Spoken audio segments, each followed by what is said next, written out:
Welcome back to ज्ञान विहार YouTube channel. और मैं आपका केमिस्ट्री का टीचर और अपन केमिस्ट्री को यहाँ पर पढ़ रहे थे। तो अपन ने केमिकल बॉन्डिंग में आयनिक बॉन्ड को कंप्लीट कर लिया था और अपन कोवलेंट बॉन्ड को लेके चल रहे थे। कोवलेंट बॉन्ड में अपन ने वीबीटी को कंप्लीट कर लिया था। सिग्मा और पाई बंध के बारे में अपन ने डिस्कस कर लिया था। तो आज एक अपन बहुत ही शानदार पॉइंट को अपन पढ़ने वाले हैं जिसका नाम है हाइब्रिडाइजेशन, जिसको अपन हिंदी में कहते हैं संकरण। हाइब्रिडाइजेशन, जिसको हिंदी में कहा जाता है क्या? संकरण कहा जाता है। क्या कहा जाता है? संकरण। तो इसको आज अपन पढ़ने वाले हैं। देखो, मैं इस विश्वास के साथ आपको कह रहा हूँ कि इस पॉइंट को मैं एक नए कंसेप्ट के साथ में आपको प्रेजेंट कर रहा हूँ और मेरे हिसाब से आप यदि इसको समझोगे, पूरी वीडियो को देखोगे, तो ये कंसेप्ट आपका अच्छी तरीके से 100% आपके समझ में आ जाएगा। तो पहली चीज़ तो ये अपन देखते हैं कि हाइब्रिडाइजेशन होता क्या है, संकरण क्या होता है और इसकी क्यों आवश्यकता पड़ी कि एटम को हाइब्रिडाइजेशन करने की आवश्यकता पड़ी। तो क्या होता है, इस चीज़ को मैं यहाँ पर समझा रहा हूँ। पहले तो कि हाइब्रिडाइजेशन क्या होता है, ध्यान से इसको समझना, बहुत ही शानदार तरीके से मैं आपको समझा रहा हूँ। तो देखो, सबसे पहले मैं बता रहा हूँ, उसी तरीके से आप इसको समझने की कोशिश करना। जैसे मानो कि मैं बता रहा हूँ, उस तरीके से आप सोचना।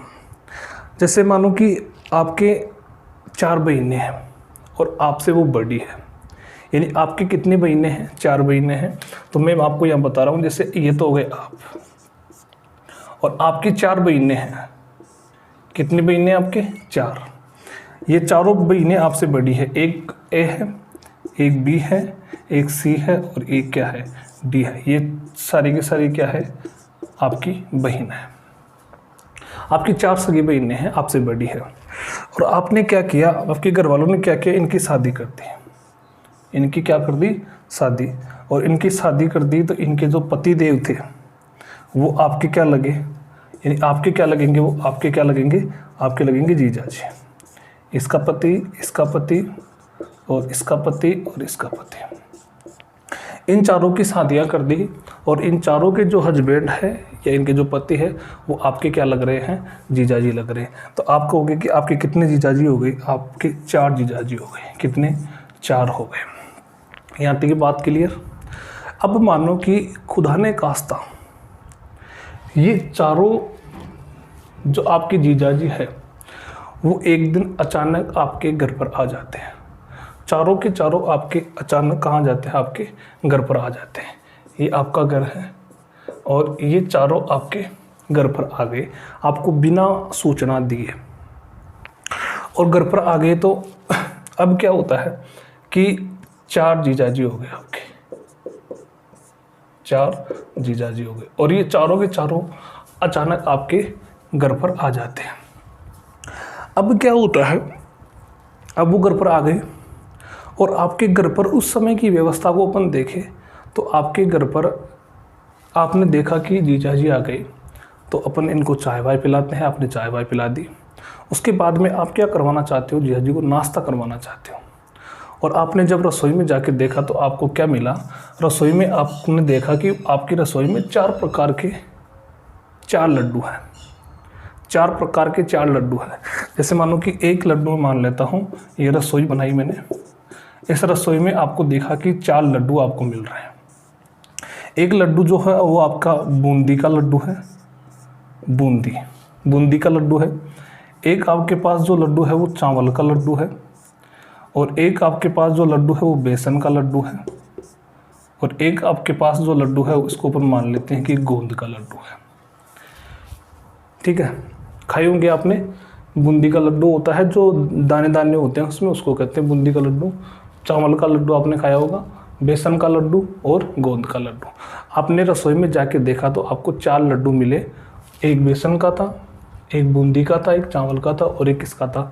गोंद का लड्डू था। ये लड्डू बना दिया मैंने, ये बूंदी का लड्डू बना दिया, ये चावल का और ये बेसन का बना दिया इस प्रकार से, और ये मैंने गोंद का लड्डू बना दिया।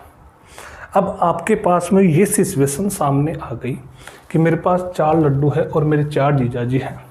अब जीजाजी तो आपके लिए चारों सम्मान है। अब चारों सम्मान जीजाजी को आप सम्मान रूप से मान सम्मान करना चाहते हो उनका, चारों का। अब आपके पास ये सिचुएशन आ गई, आपको नाश्ता भी करवाना है, लेकिन आपके पास 4 लड्डू भी है, लेकिन वो चारों लड्डू क्या है, अलग अलग प्रकार के हैं। सोचना, इसको कंसेप्ट वाइज चीज़ों को सोचने की आप क्षमता विकसित करो, तब जाके चीज़ समझ में आएगी। अब ये 4 लड्डू आपके पास में है, 4 आपके मेहमान हैं, 4 जीजाजी है, उनको नाश्ता करवाना है। अब आप सोचो कि मैं इन 4 लड्डुओं से किस तरीके से मैं इनका सम्मान करूं कि सबको सम्मान मिल जाए और सबको एक ही चीज़ और समान मात्रा में प्राप्त हो सके। तो आप सोचोगे, आपने सोचा कुछ समय के लिए, और आपने सोचा, सोचने के बाद में आपने एक सॉल्यूशन निकाल लिया। क्या, जैसे मानो कि आपने मेरे पास कॉल किया कि सर ऐसी सिचुएशन आ गई और अब मेरे पास में ये 4 लड्डू है, मेरे 4 जीजाजी हैं, अब मैं क्या करूँ, उनको सम्मान चीज़ नाश्ते में देना चाहता हूँ। मैंने क्या कहा, मैंने आपको ये कहा कि बेटा ऐसा काम करो, एक आप बड़ा सा पात्र लो। आपने इस प्रकार से एक पात्र ले लिया और मैंने कहा इस पात्र में आप क्या करो, इन चारों लड्डुओं को फोड़ लो। आपने इसको फोड़ लिया, इसमें चावल के लड्डू को भी आपने फोड़ लिया, और आपने बेसन के लड्डू को भी फोड़ लिया, और इसमें गोंद के लड्डू को भी आपने फोड़ लिया। आपने अच्छी तरीके से उसको मिक्स कर लिया। क्या कर लिया, अच्छी तरीके से मिक्स कर लिया। मिक्स करने के बाद में सर आपने पूछा कि सर मैंने तो इन सबको फोड़ लिया, अब क्या करूं?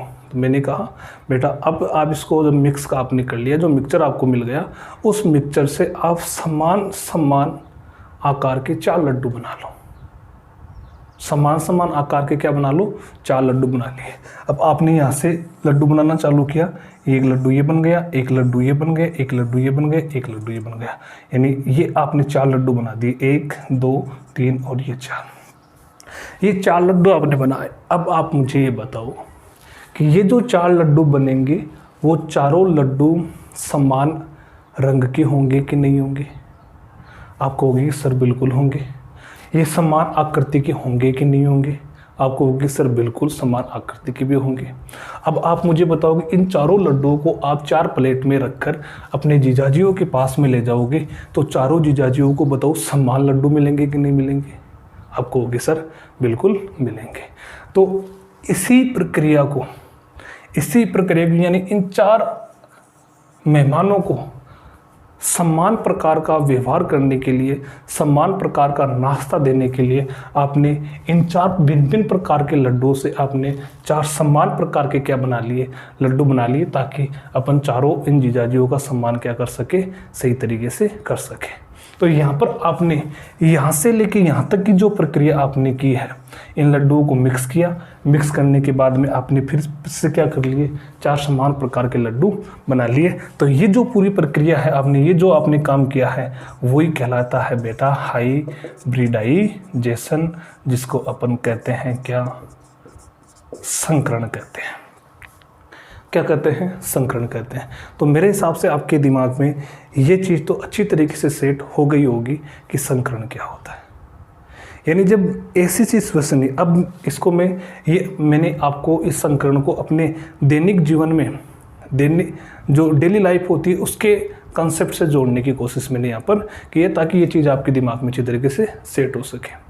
अब ये सिचुएशन किसके सामने आती है? ये सिचुएशन एटम के पास से भी आ जाती है। जैसे ये प्रॉब्लम जो आपके सामने आई, ऐसी प्रॉब्लम एटम के सामने भी आ जाती है। जैसे कैसे, मैं एग्जांपल दूं, यहाँ पर इधर वाले को मैं मिटा देता हूँ, क्योंकि इधर वाले की अब कोई आवश्यकता नहीं है। अब मैं एटम की बात करता हूँ, या मोलिकुलर या अणु की बात मैं यहाँ पर करता हूँ। जैसे पहले मैं लेता हूँ, जैसे एक एग्जाम्पल लिया मैंने CH4।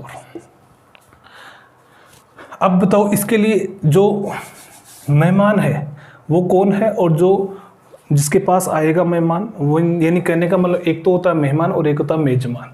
तो यहाँ पर अपन देखें तो सेंटर जो एटम होता है, सेंटर एटम, ये तो मान के चलो कि आप हो, और जो अन्य अदर एटम होता है, अदर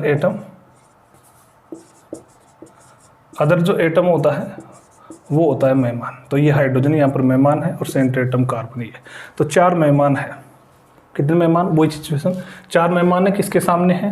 कार्बन के सामने। अब कार्बन का अपन इलेक्ट्रॉनिक विन्यास देखें तो कार्बन का एटॉमिक नंबर होता है कितना? 6। तो 1s2 2s2 और 2p क्या हो गया?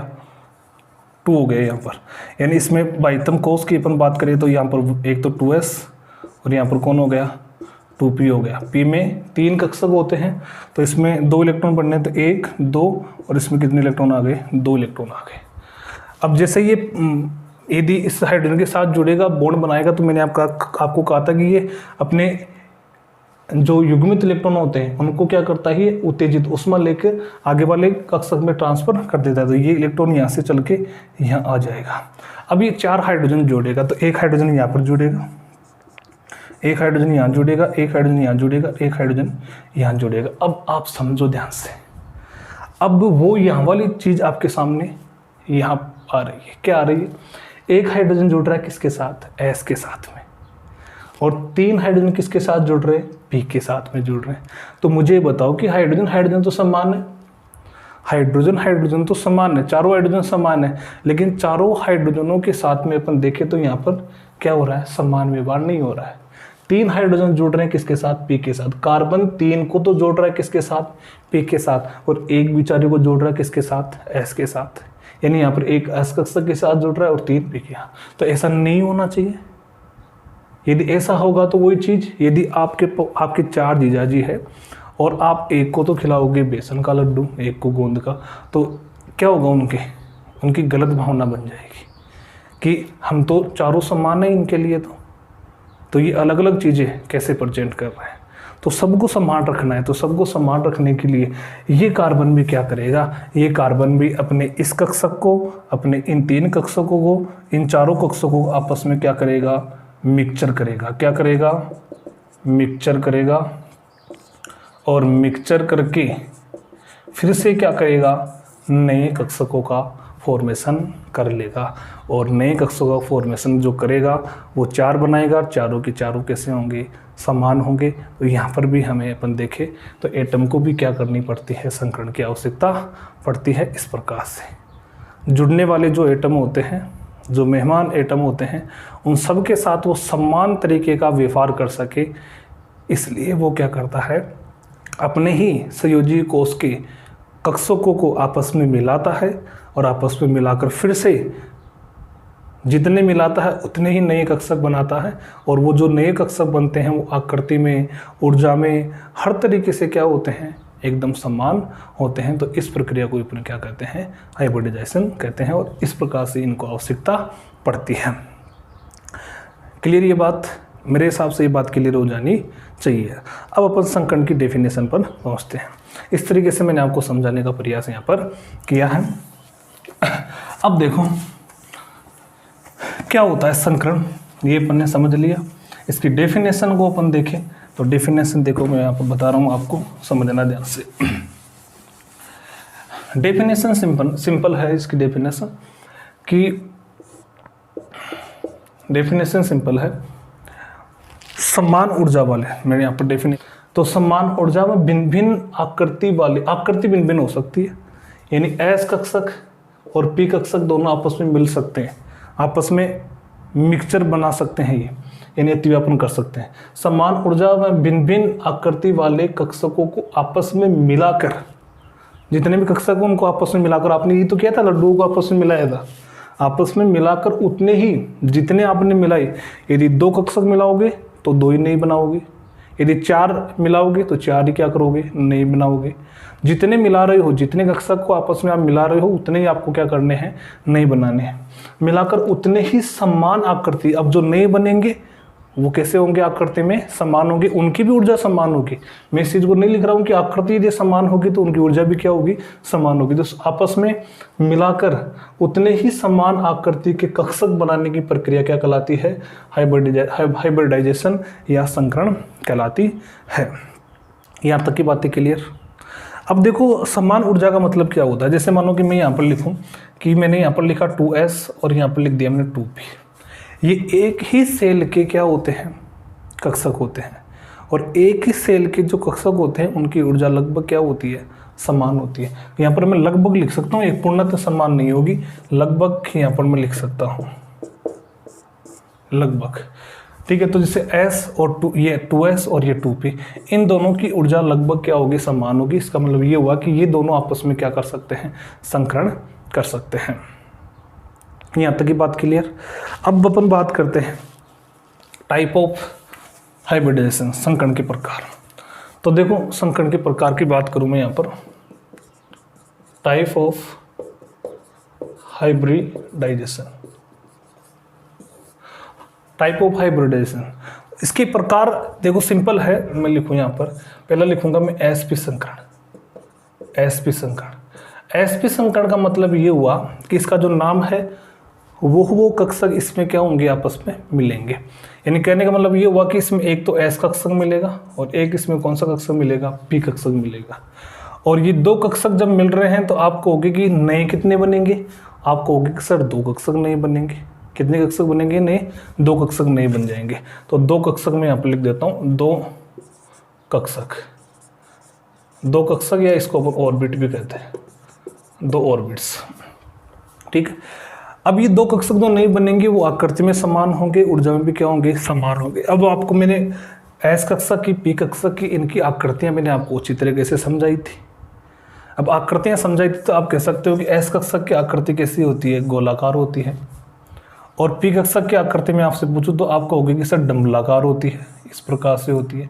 तो ये एक एस और ये पी, अब ये दोनों मिलेंगे, मिलकर क्या करेंगे, नए कक्षक बनाएंगे। अब यहाँ पर थोड़ा सा जो नया कक्षक मिलेगा उसको अपन इस प्रकार से बनाते हैं, इसमें एक पाली को बड़ी बनाते हैं, एक को छोटी बनाते हैं।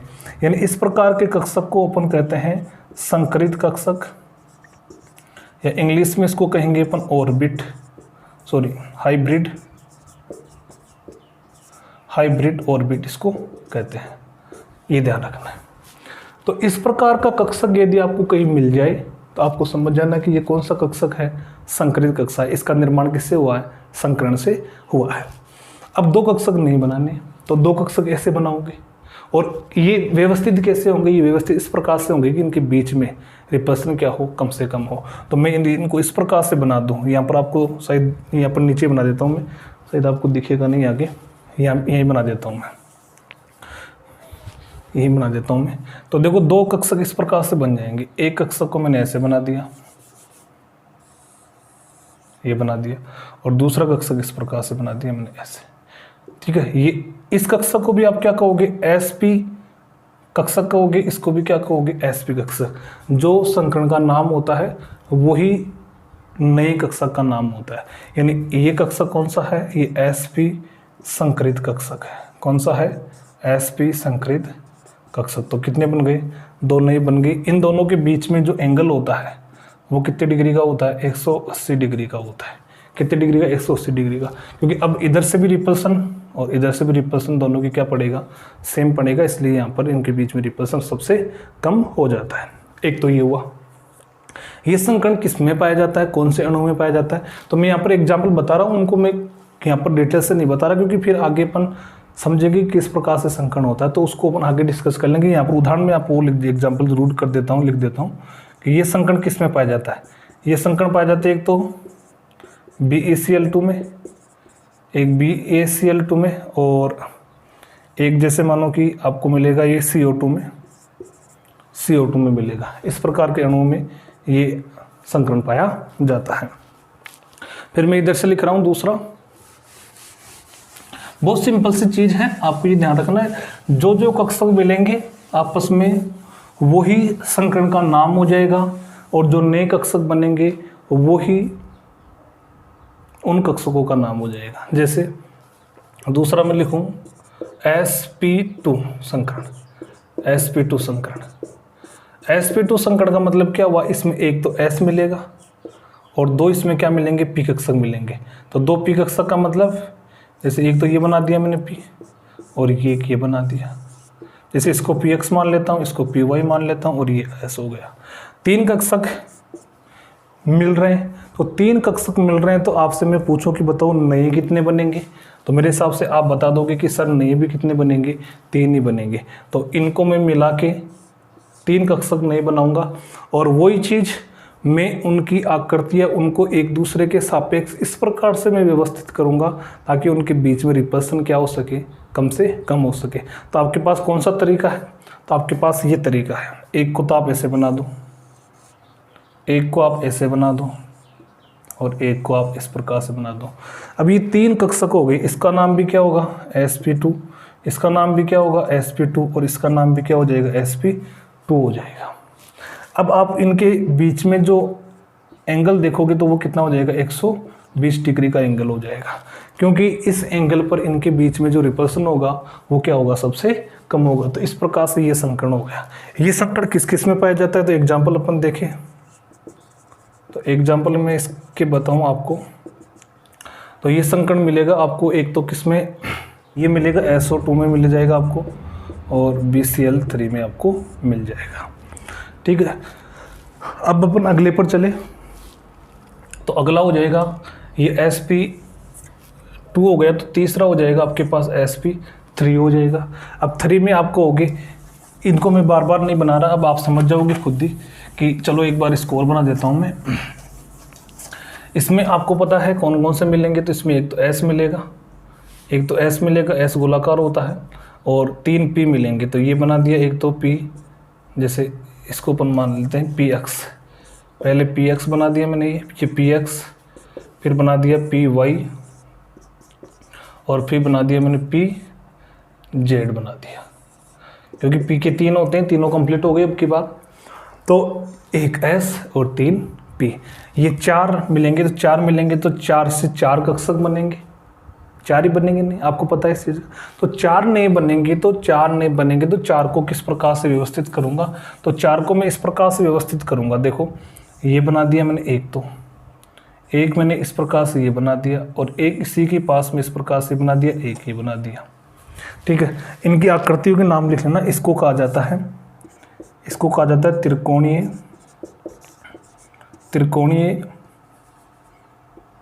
समतलीय त्रिकोणीय या त्रिकोणीय समतलीय, इसको ये कहा जाता है। इंग्लिश में इसको कहा जाता है ट्राइगोनल प्लेनर, ये इसको कहा जाता है। ये जो पहले बनी थी उसको अपन लाइनर कहते हैं, रेखीय होती है वो। अब देखो इसमें ये होता है, इसमें ये इस कक्षक को अपन क्या कहेंगे sp3, इसको sp3, इसको sp3 और इसको sp3। इनका जो एंगल होता है वो होता है 109 डिग्री और 28 मिनट, 109 डिग्री और 28 मिनट का होता है। और ये पाया जाता है किस किस में, इसके एग्जाम्पल अपन देखें तो ये पाया जाता है एक तो CH4 में आपको मिलेगा, ये CCl4 में मिल जाएगा आपको, ये आपको NH3 में मिल जाएगा, ये NH4+ में मिल जाएगा आपको, और H2 में मिल जाएगा। इसके बहुत सारे एग्जाम्पल हैं, ठीक है, बहुत सारे एग्जाम्पल इनमें मिलेगा। अब देखो मैं एक बार इनकी संरचना जो है उसको मैं थोड़ा सा क्लियर कर देता हूँ, यहाँ पर आपको समझाने की कोशिश कर रहा हूँ। देखिए आपको, देखो यहाँ पर मैंने सबसे पहले sp संकर्ण बनाया। sp संकर्ण में कितने नए कक्षक बने थे, 2 नए कक्षक बने थे।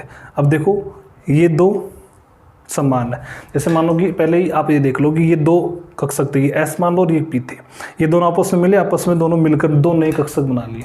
2 नए कक्षक इस प्रकार से ये बन गए, ये 2 नए कक्षक बन गए। तो ये दोनों एक दूसरे से किस प्रकार से व्यवस्थित होंगे, इस प्रकार से, एक sp कक्षक ये और एक sp ऑर्बिट ये हो जाएगा। ठीक है, फिर बाद में कौन सा आया sp2 में कितने 3, तो 3 बनेंगे, तो 3 नए बनेंगे, तो 3 नए इस प्रकार से बनेंगे, तीनों सेम है। और अब ये किस प्रकार से व्यवस्थित होंगे, इस प्रकार से व्यवस्थित हो जाएंगे। ये समतल में है, एक ही तल में है भैया, ये ऐसे नहीं है आगे पीछे नहीं है, ऐसे ये एक ही तल में है, समतल में है, ये इस प्रकार से व्यवस्थित हो गए। इनके बीच में आप देखोगे तो ये जितना इसको रिपल्सन कर रहा है, इधर से इसको भी वो ये रिपल्सन कर रहा है, इधर से ये रिपल्सन जितना कर रहा है, इधर से उसको भी रिपल्सन वाला, इसलिए तीनों का रिपल्सन सेम होने के कारण से यहाँ पर व्यवस्थित हो जाते हैं। और ये आकृति कहलाती है त्रिगोनल और प्लेनर कहलाती है, त्रिकोणीय समतल इसको कहते हैं अपन। और इनके बीच का कोण होता है 120 डिग्री का। अब 4 यहाँ पर बन रही है, ये बोर्ड पर इसी प्रकार से आकृति बनेगी, लेकिन ये जो आकृति होती है वो 3D आकृति होती है। कैसी होती है, 3D आकृति होती है, ये ध्यान रखना। 3D का मतलब इसमें अक्ष y z तीनों अक्ष काम में आते हैं। तो इसकी आकृति किस प्रकार से होती है इसको समझना आप। इसका मैं यहाँ पर आपको एक डायग्राम भी आपको यहाँ पर मैं दिखा दूंगा, देखना आप, ठीक है। तो देखो इस प्रकार की इसकी आकृति होती है, आप समझो इसको ध्यान से। आप ऐसी आकृति होती है, ये 3D आकृति होती है, ध्यान से देखो। इसको आप चाहिए कहीं से भी किधर से भी घुमा लो, ये सेम दिखेगा आपको, ये 3D आकृति होती है। और ये इसको कहा जाता है चतुष्फल की आकृति, क्या कहा जाता है, चतुष्फल की आकृति इसको कहा जाता है टेट्राहाइड्रल, इसको कहा जाता है टेट्राहाइड्रल, इसको कहा जाता है इस प्रकार की आकृति। ये सारे एंगल इसके सेम है, इधर से देखोगे तो भी ये एंगल आपको 109 डिग्री 28 मिनट का मिलेगा, यहाँ एंगल देखोगे यहाँ पर तो भी आपको 109 डिग्री और 28 मिनट का एंगल यहाँ पर मिलेगा। यहाँ पर भी यानी इनके कहीं का भी एंगल आप मापते हो तो आपको 109 डिग्री और 28 मिनट का ही मिलेगा। ये होती है आकृति कौन सी, चतुष्फल की कह दो या इसको टेट्राहाइड्रल अपन कह सकते हैं। तो इसका नाम हो जाएगा चतुष्फल की, इसको हिंदी में कहते हैं चतुष्फल की है।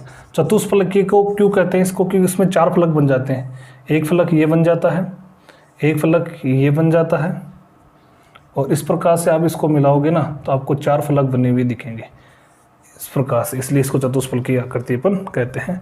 इंग्लिश में इसको कहा जाता है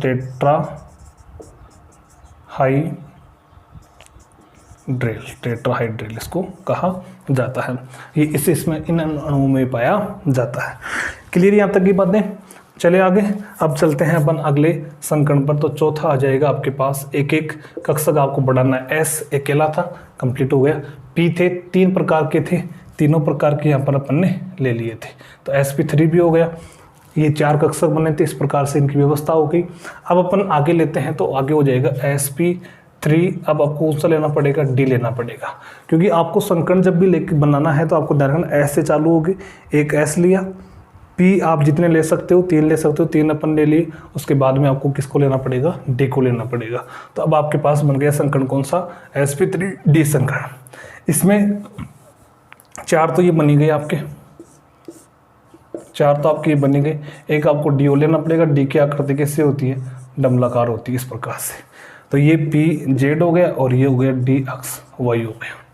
अब देखो इसकी, अब आप कहोगे सर इसमें भी कितने कक्षक बनाने, नहीं 5 बनाने हैं। इन 5 को मिलाया, 5 को मिला के 5 नए बनाएंगे। तो 5 नए कैसे बनेंगे, समान बनेंगे। अब वो किस प्रकार से व्यवस्थित होंगे, देखो उनकी आकृति हो जाएगी इस प्रकार से। देखो इस प्रकार से मैं इसको बना देता हूँ। एक तो ये बनेगा यहाँ पर कक्षक, एक यहाँ पर ये बनेगा। इनको थोड़ा छोटा छोटा बना दिया करो। ये इस प्रकार से ये बन जाएगा और एक यहाँ ऊपर की तरफ और ये इस प्रकार से बनेगा।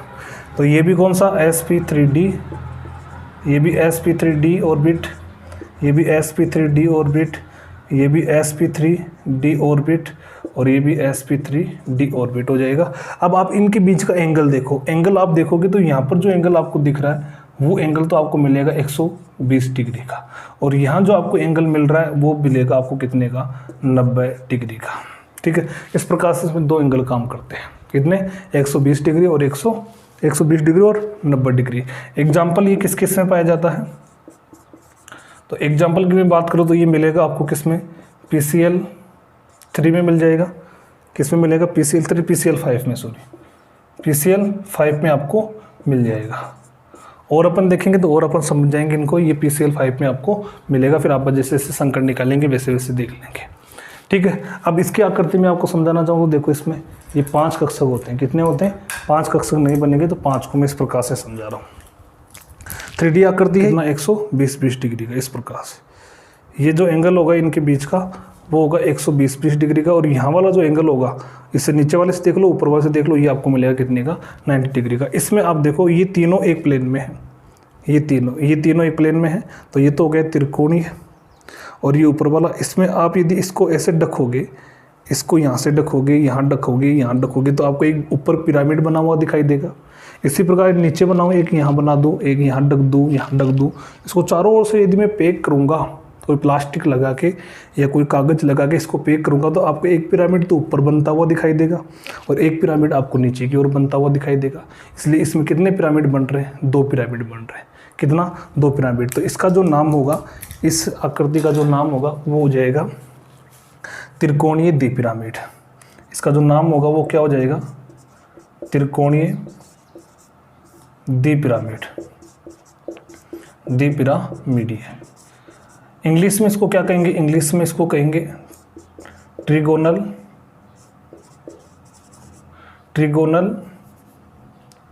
द्विपिरामिड। तो डाई पिरामिडिया।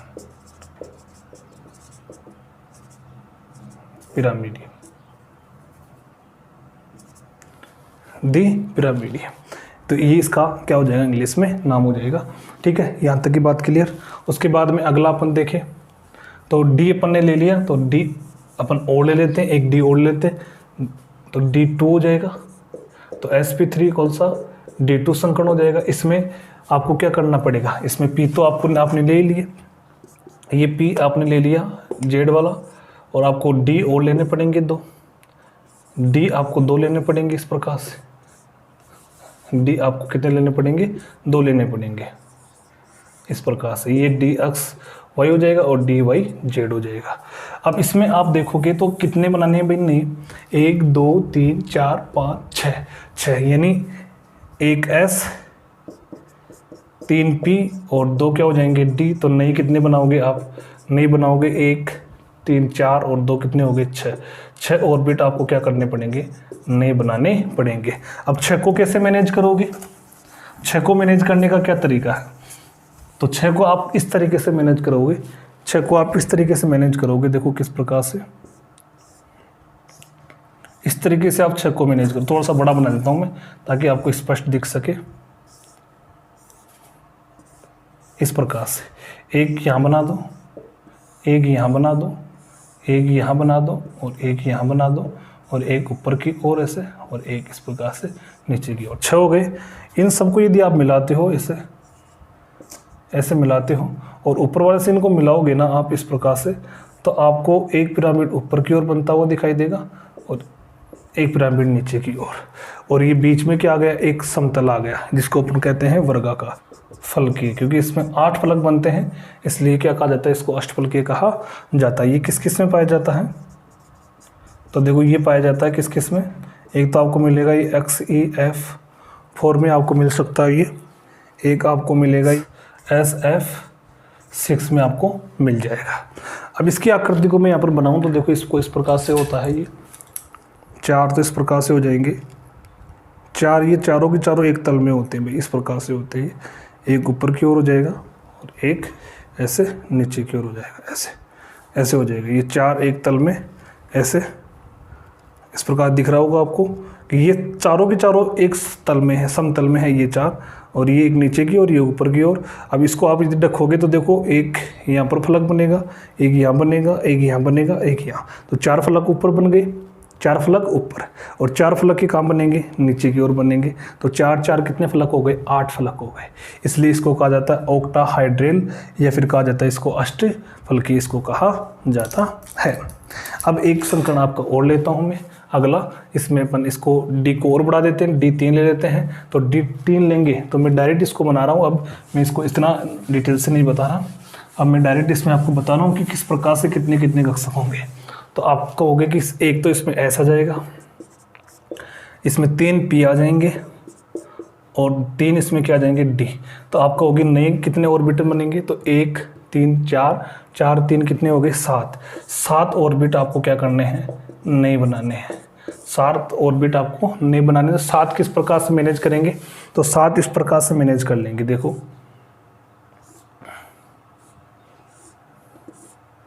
7 इस प्रकार से मैनेज करेंगे, एक ऊपर की ओर एक नीचे की ओर।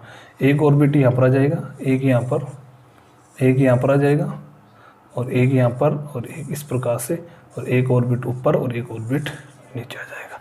इस प्रकार से इनका नाम क्या होगा, इन ऑर्बिट का, इनका नाम होगा sp3 d3, इसका नाम भी sp3 d3, इसका नाम भी sp3 d3, इसका भी sp3 d3, और इसका भी sp3, और क्या हो जाएगा d3, इसका भी sp3 और d3 हो जाएगा, इसका भी क्या हो जाएगा sp3 d3 हो जाएगा। ठीक है, अब इसको, इसका नाम क्या होता है इस संरचना का, इस संरचना का नाम देखो मैं आपको बताऊं, इस संरचना का नाम होता है पेंटागोनल बाइपिरामिडीय, जिसको अपन कहते हैं पंचकोणीय द्विपिरामिड इसको कहा जाता है, पंचकोणीय द्विपिरामिड इसको कहा जाता है, ये इसका नाम होता है। इसका एग्जाम्पल ये किस में पाया जाता है, तो एग्जाम्पल अपन देखें तो ये पाया जाएगा IF7 में, IF7 में आपको मिलेगा। तो यहाँ तक की बातें अपन ने कंप्लीट की, संकर्ण क्या होता है, ये कितने टाइप का होता है, किस किस प्रकार के होते हैं, और मैंने इसको पूरी डिटेल से लिया। ये मान के चलो कि इस लेक्चर के बाद में आपको हाइब्रिडाइजेशन कहीं पढ़ने की आवश्यकता नहीं पड़ेगी। तो अभी तो अपन ने क्या पढ़ा है कि संकर्ण क्या होता है, कितने टाइप का होता है, ये पढ़ा अपन। अब अपन सीखेंगे संकर्ण को किस प्रकार से निकाला जाता है। कोई भी एक अणु मॉलिक्यूलर आपको दे दिया जाए तो आपको ये पूछा जाए कि बताओ इसके सेंट्रल एटम में कौन सा संकर्ण है, तो आप किस प्रकार से इसको निकालोगे। तो इस चीज़ को अपन क्या करेंगे, अब सीखेंगे। तो देखो किस प्रकार से निकालते हैं, यहाँ तक की बातें क्लियर। अब देखो कैसे संकर्ण निकालते हैं। इसके मैं आपको दोनों तीनों तरीके बताऊंगा। दोनों तीनों तरीके का मतलब ये हुआ कि एक तो आप निकाल सकते हो कोई भी अणु होता है उसकी संरचना से, उसकी संरचना यदि आप बना लोगे तो आप आराम से उसका संकर्ण निकाल सकते हो। और या फिर आप संचरण नहीं निकाल सकते हो तो आपके पास एक फॉर्मूला होता है, उस फॉर्मूले से अपन क्या कर सकते हो, संकर्ण ज्ञात कर सकते हैं। तो मैं लिख रहा हूँ संकर्ण ज्ञात करना, संकर्ण ज्ञात करना। तो संकर्ण ज्ञात करने के आपके पास दो फॉर्मूले रहेंगे। एक तो आप ज्ञात कर सकते हो किससे, एक तो आप ज्ञात कर सकते हो संरचना से, अणु की संरचना से, संरचना या स्ट्रक्चर से। एक तो आप ज्ञात कर सकते हो स्ट्रक्चर से, एक आपको क्या मिलेगा, फॉर्मूला मिलेगा। क्या मिलेगा, फॉर्मूला, या सूत्र में इसको लिख सकता हूँ फॉर्मूला। ठीक है, इन दो तरीकों से आप निकाल सकते हो। तो सबसे पहले अपन देखेंगे इससे, स्ट्रक्चर से, स्ट्रक्चर से। तो स्ट्रक्चर से आप कैसे निकालोगे, स्ट्रक्चर में आपको स्ट्रक्चर बनानी है किसी भी अणु की, किसी भी मॉलिक्यूलर की आपको संरचना बनानी है। संरचना बनाने के बाद में आपको क्या करना है, आपको एक जेड नंबर निकालना होता है। और ये जेड क्या होता है, सिग्मा बॉन्ड का number, number of sigma bond, number of sigma bond, sigma bond का नंबर प्लस क्या हो जाएगा, लोन पेयर की संख्या, लोन पेयर की संख्या या number of lone pair, lone pair की संख्या। इन दोनों से आपको काउंट करना पड़ेगा। और जेड आपको जितना भी मिलेगा उस जेड के अनुसार आपको क्या निकालना होता है, संकर्ण निकालना होता है। तो मैं यहाँ पर एक तरफ तो लिख रहा हूँ जेड का, और एक यहाँ पर लिख रहा हूँ मैं हाइब्रिडाइजेशन, कौन सा संकर्ण होगा ये लिख रहा हूँ। यदि जेड आपको 2 मिले, यदि जेड का नंबर आपको कितना मिल जाए, 2 मिल जाए, तो आपको समझ जाना है कि संकर्ण कौन सा होगा, sp होगा। यदि जेड का नंबर आपको 3 मिल जाए तो आपको समझ जाना है कि संकर्ण कौन सा रहेगा, 3 रहेगा। बेटा ध्यान से समझ लो। यदि आपको जेड का नंबर 4, तो आपको गलत हो गया, sp2 होगा, और ये हो जाएगा sp3 हो जाएगा। जैसे जैसे बढ़ता है जेड का नंबर वैसे वैसे आप बढ़ाते जाओ। यहाँ पर sp3d 6 हो जाएगा तो उसमें आपको लेना है sp3d2, और 7 हो जाएगा तो आपको लेना है sp3d3। ये आपको ध्यान रखना है। ये जेड के नंबर से आपको इस प्रकार से संकर्ण का पता चल जाएगा। जैसे मैं एग्जाम्पल लूँ, एग्जाम्पल किस प्रकार से, जैसे मानो कि मैंने एग्जाम्पल लिया, एक दो क्वेश्चन बता रहा हूँ, फिर मैं इसको एक टेस्ट सीरीज लेके आऊँगा इसकी। उस टेस्ट सीरीज के माध्यम से मैं इसके बहुत सारे क्वेश्चन आपको हल कराने वाला हूँ। तो अभी तो मैं 5-7 क्वेश्चन पर डिस्कस करूँगा। तो देखो एग्जाम्पल अपन लेके संरचना से, जैसे मानो कि मैंने लिया NH3।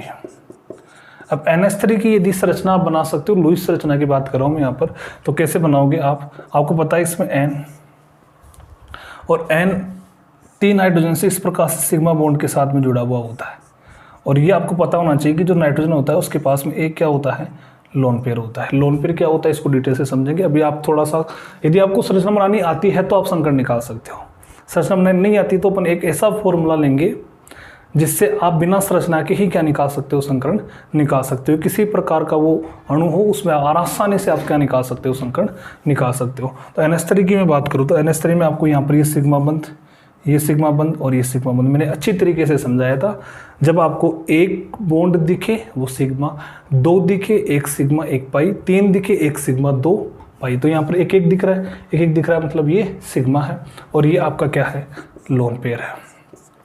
आ जाओ अपने इस फॉर्मूले पर, जेड निकालना है तो जेड निकालेंगे तो क्या होगा, नंबर ऑफ सिग्मा बॉन्ड। तो नंबर ऑफ सिग्मा बॉन्ड कितने हो गए, 3 प्लस लोन पेयर की संख्या, लोन पेयर कितना 1 है तो 1 हो गया, प्लस कितना हो जाएगा आप बताओगे 4। जेड का नंबर कितना मिला आपको, 4 मिला। तो जेड का नंबर 4 मिला तो यहाँ से आप देखो जेड का नंबर यदि 4 होगा तो आपका हाइब्रिडाइजेशन कौन सा होगा, sp3। तो अपन कह सकते हैं कि इसमें जो संकरण होगा वो कौन सा होगा, sp3 संकरण होगा। क्लियर है बात। दूसरा एग्जाम्पल अपन लेते हैं। दूसरा एग्जाम्पल ले, जैसे मान लो कि PCl5 का लेता हूँ मैं, किसका, PCl5 का। तो PCl5 में आप बनाओगे इसकी स्ट्रक्चर, तो कैसे बनाओगे, इस प्रकार से। PCl5 की स्ट्रक्चर इस प्रकार से बनेगी। तो एक Cl यहाँ पर, एक Cl यहाँ पर, एक Cl यहाँ पर, एक Cl यहाँ पर और एक Cl यहाँ पर। सब में क्या बन रहा है आपको, एक सिंगल बॉन्ड दिखाई दे रहा है। इसका मतलब ये भी सिग्मा, ये भी सिग्मा, ये भी सिग्मा, ये भी सिग्मा और ये भी सिग्मा। तो जेड निकालोगे, तो जेड निकालने के लिए वही आपको नंबर ऑफ सिग्मा बॉन्ड, तो नंबर ऑफ सिग्मा बॉन्ड कितनी हो गई, 5। लोन पेयर इसके पास एक भी नहीं है, एक भी लोन पेयर नहीं है, तो क्या हो जाएगा, 0। तो जेड का नंबर कितना मिला आपको, 5। 5 में आप बताओगे संकरण कौन सा होगा, sp3d होगा। तो इसमें संकरण हो जाएगा कौन सा, sp3d संकरण हो जाएगा। क्लियर यहाँ तक बात। एक एग्जाम्पल में और ले लेता हूँ, एक एग्जाम्पल में और ले लेता हूँ इसका एग्जाम्पल लेता हूँ मैं। जैसे CO2 का लिया मैंने, किसका, CO2 का। CO2 का आप बनाओगे तो इस प्रकार से बनाना पड़ेगा आपको। CO2 की ये इसकी स्ट्रक्चर होती है CO2 में। अब देखो स्ट्रक्चर इस प्रकार से बना लिया, तो आपको यहाँ पर देखना है कि डबल बॉन्ड आ रहा है, तो आपको होगी एक सिग्मा एक पाई, एक सिग्मा एक पाई। लोन पेयर कार्बन के पास 0 है यहाँ पर, तो जेड निकालोगे, तो जेड निकालोगे तो क्या, नंबर ऑफ सिग्मा बॉन्ड कितने आ रहे हैं, 2 आ रहे हैं। नंबर ऑफ लोन पेयर, तो नंबर ऑफ लोन पेयर देखेंगे तो यहाँ पर 0 है, तो जेड बराबर कितना आ गया, 2। तो 2 में आप बताओगे कौन सा संकरण, sp संकरण हो जाएगा। कौन सा, sp संकरण। तो मेरे हिसाब से ये आपके क्लियर हो जानी चाहिए कि आपको यदि संरचना आ रही है अणु की, तो आप आसानी से क्या करोगे, सिग्मा बंधों को गिन लो और आप किसको गिन लो, लोन पेयरों की संख्या को गिन लो, तो आप क्या कर सकते हो, संकरण निकाल सकते हो। ठीक है। अब दूसरा तरीका अपने पास एक और होता है। दूसरा कौन सा होता है, इस टेक्सचर से मैंने बता दिया। अब दूसरा आपके पास होता है किससे, फॉर्मूला से। फॉर्मूला क्या होता है, देखो किस प्रकार से निकालोगे आप। ये फॉर्मूला हर जगह काम करने वाला है। फॉर्मूले से,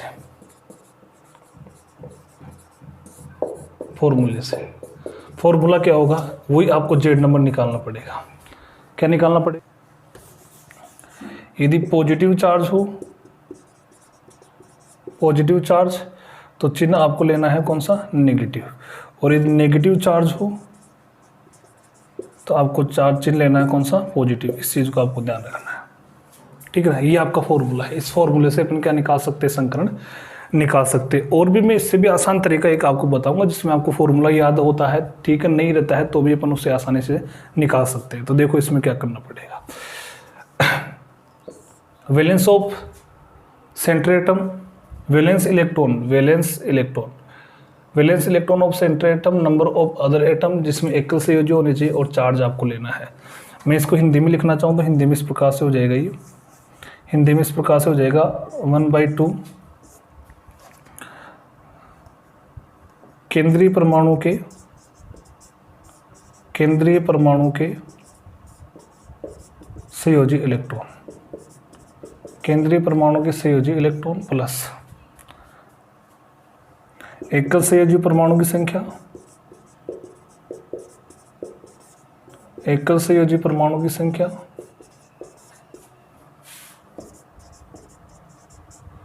प्लस माइनस क्या हो जाएगा, आवेश हो जाएगा, प्लस माइनस आवेश। ये आपका फॉर्मूला बन जाएगा। अब इस फॉर्मूले के अनुसार अपने यहाँ पर काम करते हैं। देखो तो आपको वही जेड मिलेगा, और जेड मिलेगा तो जेड से अपन क्या कर लेंगे, जेड से वही आपको क्या निकल मिल जाएगा, संकरण मिल जाएगा। तो एग्जाम्पल अपन देखें, तो एग्जाम्पल मैं यहाँ पर ले रहा हूँ। एग्जाम्पल लो, जैसे सबसे पहले मैं ले लूँ किसके लिए, CO2 के लिए ले लेता हूँ। किसके लिए, CO2 के लिए। तो आपको पता चल रहा है इसमें सेंटर एटम कौन है, सेंटर एटम आप कहोगे इसमें कार्बन है, कार्बन। और कार्बन का एटॉमिक नंबर होता है कितना, 6। तो इसमें पहले में 2, दूसरे में 4। ये 4 ही आपके क्या हो गए, वैलेंस इलेक्ट्रॉन हो गए। क्या हो गए, वैलेंस इलेक्ट्रॉन। अदर एटम कौन है, ऑक्सीजन है। ये एकल संयोजी नहीं होता है। एकल संयोजी का मतलब होता है जो एक ही बॉन्ड बना सके, जिसकी संयोजकता एक होती है, उसको एकल संयोजी कहते हैं। तो ये एकल संयोजी नहीं होता है, तो इसको अपन काउंट नहीं करना। ये एकल संयोजी, ये द्विसंयोजी होता है। क्या होता है, द्विसंयोजी होता है। इसकी 2 वैलेंस होती है, तो ये आपको काउंट नहीं करना है। अब देखो सूत्र में लिखो, जेड बराबर 1/2 केंद्रीय परमाणु में संयोजी इलेक्ट्रॉन, तो केंद्रीय परमाणु ये रहा कार्बन, इसमें कितने हैं 4 है, 4 लिखा मैंने यहाँ पर, प्लस एकल संयोजी परमाणु की संख्या, एकल संयोजी परमाणु यहाँ पर कोई भी नहीं है, तो यहाँ पर क्या हो गया 0 प्लस क्या हो जाएगा आवेश, आवेश इसके ऊपर कोई भी नहीं है, आवेश कोई भी नहीं है तो आवेश पे क्या हो जाएगा 0, तो कितना हुआ 1/2 और ये कितना हो जाएगा 4, इसको ऊपर काटेंगे तो कितना आ जाएगा 2, तो जेड का मान कितना है आपके पास 2, तो 2 में कौन सा हो जाएगा sp संकरण, तो अपन ने संरचना से भी वही बनाया था, संरचना से भी अपन ने वही बनाया था। दूसरा एग्जाम्पल मैं यहाँ पर लूँ, दूसरा एग्जाम्पल जैसे मानो कि